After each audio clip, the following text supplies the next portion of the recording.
Okay, although I didn't do a full playthrough of Quinto, I did want to go through a little bit more than just the little rules description and showing some example in play or whatever it is I did there. Let's talk a little bit about the components. I love these 3M boxes. I always have liked how they work, and they look beautiful on the shelves in a way that unlike most games, I like seeing these suckers lined up on a nice, wood grained bookshelf rather than these white bookshelves. So when I did have more of a display atmosphere to some of where I'd keep some of my games, these suckers and maybe Go and some other kind of pretty things, a nice chess set or something would go on the display there. But most of my games would kind of be in a different kind of, more like what I've got here. Unfortunately, I don't have a separate bookshelf, and I also don't have most of my bookcase or bookshelf games up here. What do I like about this one? I haven't played a whole lot of it. I've played, I think, 2 games of it with my wife, and then, but it immediately struck me as capturing that whole essence of Scrabble, right? Scrabble tries to do so many things. It tries to capture that kind of geometric aspect, which this game, I think, does very, very well in a very simple fashion. You don't need to know a lot of words. You don't need to memorize anything. You do need to be able to do some quick sums in your head, or else it's going to be kind of tedious and painful. My wife has trouble doing simple calculations like that. So some people just aren't able to do math, and this is not going to be a pleasant game in particular for someone who feels that way. But if you have a handle on sort of basic arithmetic and able to do those numbers very quickly in your head, this is very, very, this doesn't require a lot of math on it at all. All it requires is a little bit of knowing some of your sums, being able to recognize the patterns that go together. 7 and 3, yeah, that works, whatever. To see the 10s and 5s that are present. So there's not a lot you need to do with this. All you have to do is capture it. It purely captures that I want to extend as many different words in the Scrabble sort of sense as I possibly can, score as much as I can off those, as well as scoring my own. It's lacking all the complexity of double word and triple words and double letter and triple letter that add to the kind of decision making you have to make in Scrabble. So this is a much, much simpler game. For that, I like it better in terms of just the thought. And that's terribly much simpler in terms of the rules. Scrabble is not a complex game particularly. There's not a lot in terms of, you don't have to worry about challenges in this particularly. I mean, it's either obvious or it's not. So they don't even go into challenges. It's just, if somebody tries to score something that's not legitimate, you tell them that's not legal. Yeah, I got 23 for that. No, wait. So because of that, and because it boils down the essence of one aspect of Scrabble very nicely, and one that I think is kind of fun to play with, I do really like this game. It's lacking some of the other aspects of Scrabble. So if you want that full richness of, hey, I have to memorize all 2-letter words, and I have to have a decent vocabulary, I have to know how to spell, I have to know how to bullshit, and let's see what else. The thing it is missing, though, that's outside of those what seem like kind of peripheral things, the thing that's outside of the pure game factor, is there is no double and triple. There are no special spaces in this. Again, I think that's better. I think I like it clean. I think it works very nicely.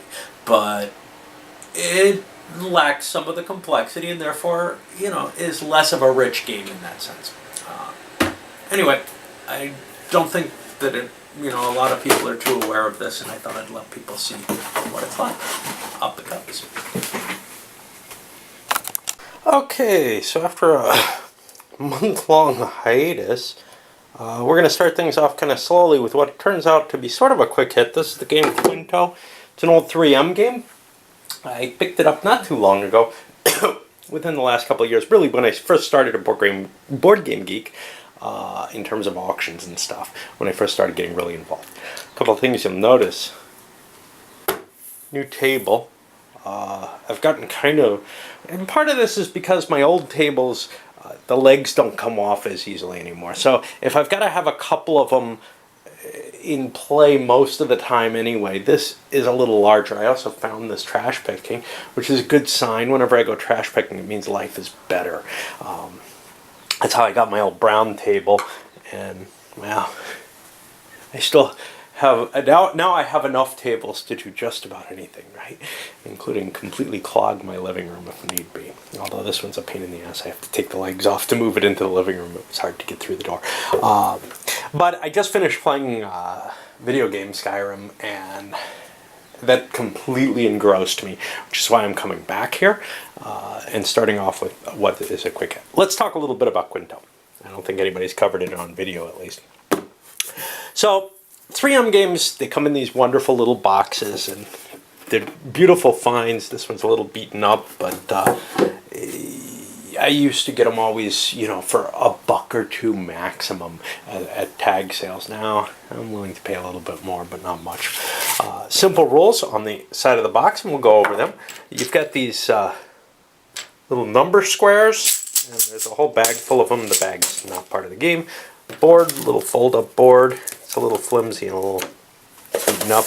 Score pads, which I probably will never use just because, well, it's easy enough to use regular paper. So, the rules of the game, this is to handle 2 to 4 players.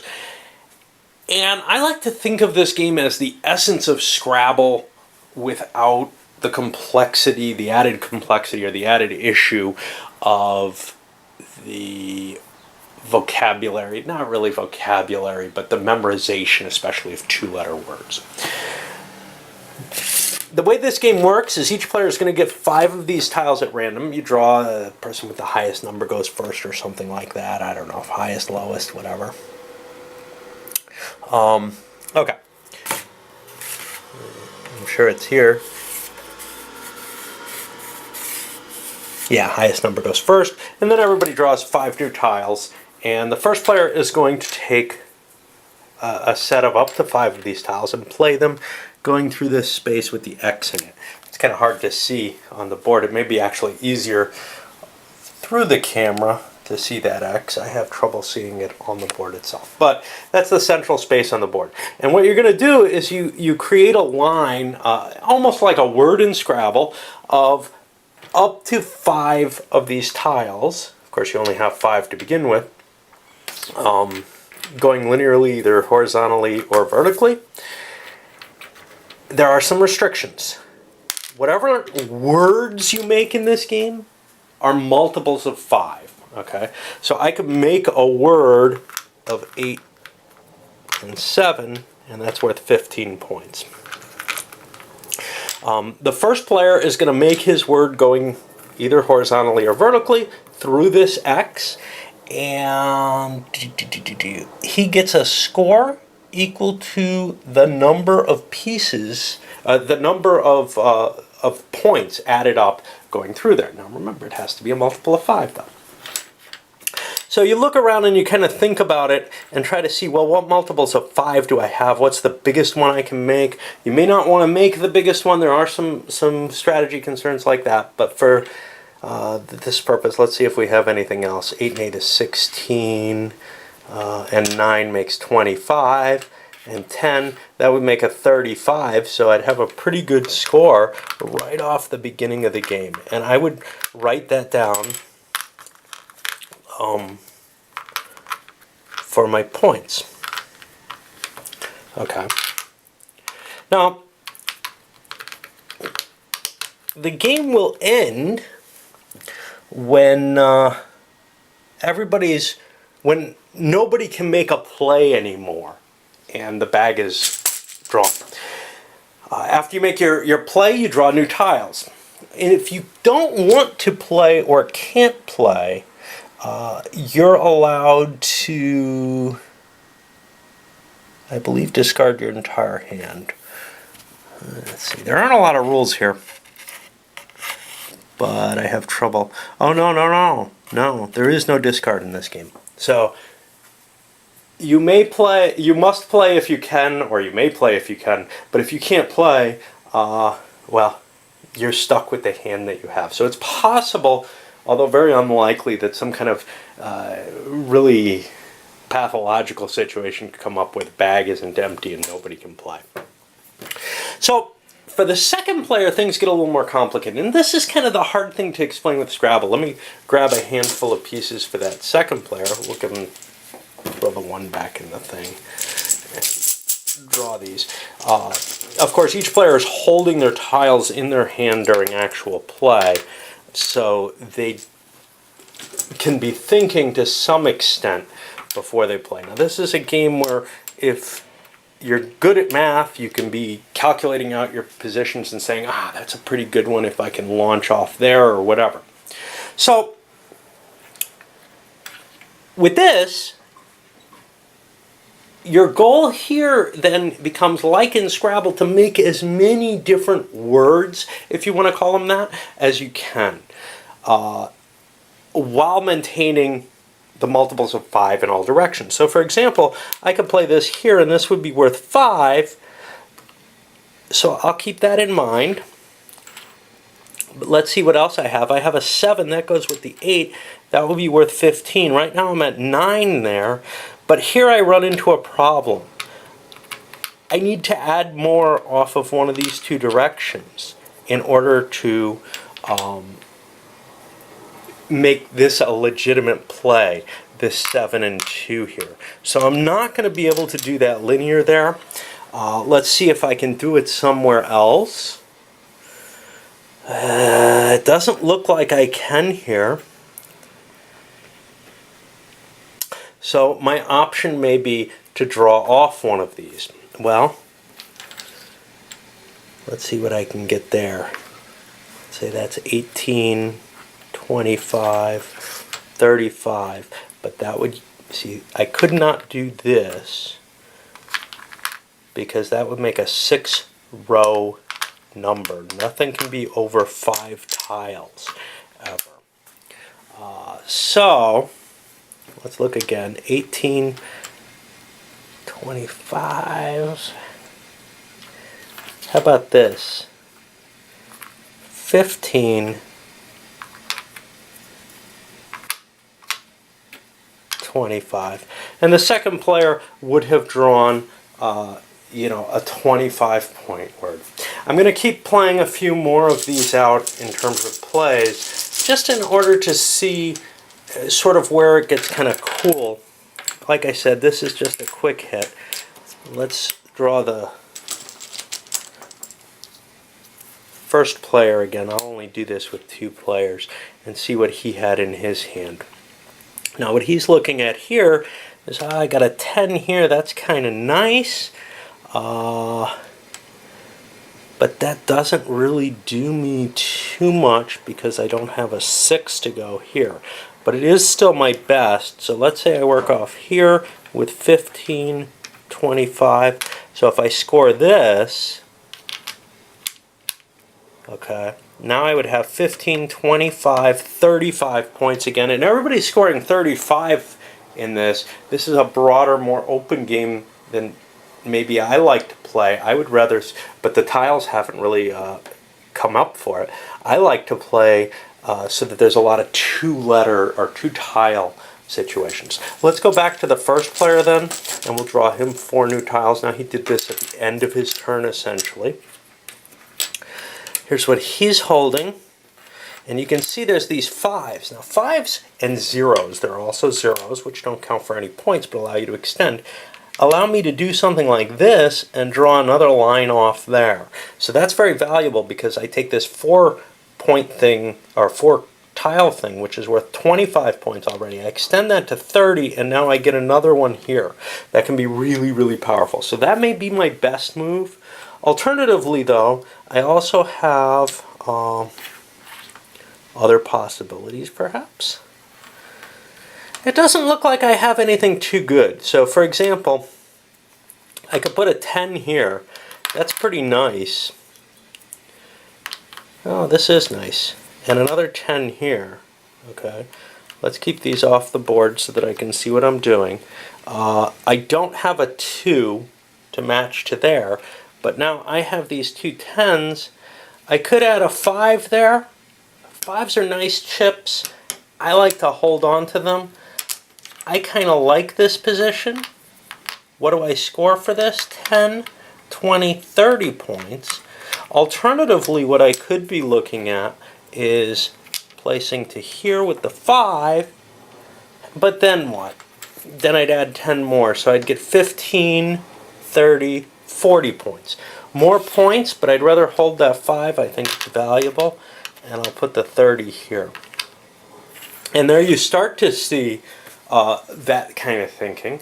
Let me go on to the first player again. And again, it can hold 4 players, and it's got the same kind of situation as a 4-player Scrabble game does, which is if you're playing in 2 players, there's every reason to play very, very defensively and very tight, making these kind of plays. In a 4-player game, it might have been more worthwhile to extend here, grab your extra points. The guy on your left gets a bonus, but not everyone does. So you get kind of a bonus on most of the players, and maybe on that guy too. And it's not like this is completely open, or completely, you know, a bonus to stretch this down here. So now we have this guy, and he doesn't have any 5s or 0s, so he can't do that little extension thing. He does have some other points. Now obviously you'd need 5s or 0s to extend off here too. So the question is, what about 9s and 1s? Can he do anything with any of them? Well, he doesn't have a 6 or a 1, so he can't come off here. He does have this 3, but nothing to play off there. So this becomes kind of a toughie. Might as well try to grab that 9 if he can. 16, 22, 30 points. That sounds good. And that just scores 30 there, which is about what he got here. It used a lot of tiles, but there's no real penalty to that, except when you're giving up 5s and 0s. Those are like S's and D's. There's nothing really great about them. Okay, and let me draw a couple of tiles for him. I changed my policy here. Coming over here, let's see what he's got. Yep, yeah. He's got 5 tiles. Now he's got 2 5s. How much does that help? Well, he could score these suckers again. And that's kind of neat. Okay. He couldn't play them here or anything like that. What else could he do? Well, 7, 6, 9, or no, 7, 9, 9. So he needs 1s and 6s. He doesn't have too much of that. He's got a 1 here, but that's not terribly helpful. He can't extend this. So, what could go on up here? Well, he's got a 7. That's not all that helpful either. He's got this double 5 expenditure, but he doesn't have another multiple of 5 that he can add to that to draw down this way. So that's kind of crappy. I'm